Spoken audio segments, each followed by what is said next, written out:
আসসালামু আলাইকুম বন্ধুরা, বৃষ্টির দিনে মাছ ধরার আরও একটি ভিডিও নিয়ে হাজির হলাম। সম্পূর্ণ ভিডিওটি দেখার অনুরোধ রইল।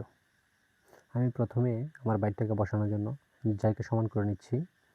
পানির স্রোত যেন বাইকটাকে ভাসিয়ে নিয়ে যায়, সেজন্য আমি দুটি খুঁটি দিয়ে ভালো করে বেঁধে নিচ্ছি।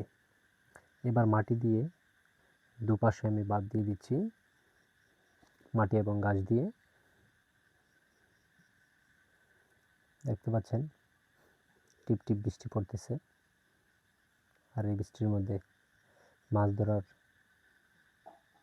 অনুভূতিটাই এক অন্যরকম। আমি বাইরে ফাঁকা আছে কিনা দেখে নিচ্ছি। ফাইনালি আমার বাইকটা পাতা শেষ করলাম। ধন্যবাদ বন্ধুরা। আমি আবারও পরের দিন সকালে চলে আসলাম বাইর তোলার জন্য।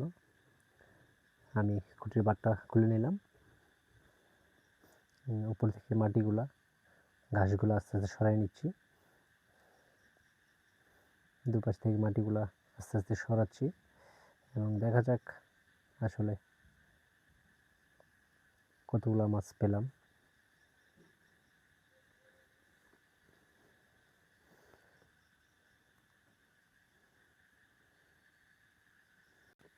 আলহামদুলিল্লাহ,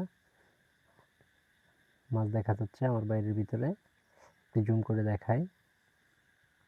কাছ থেকে দেখতে পাচ্ছেন অনেকগুলো ট্যাংরা মাছ, কিছু পুঁটি মাছ এবং মলা মাছ, সাথে কয়েকটা কাঁকড়াও আছে।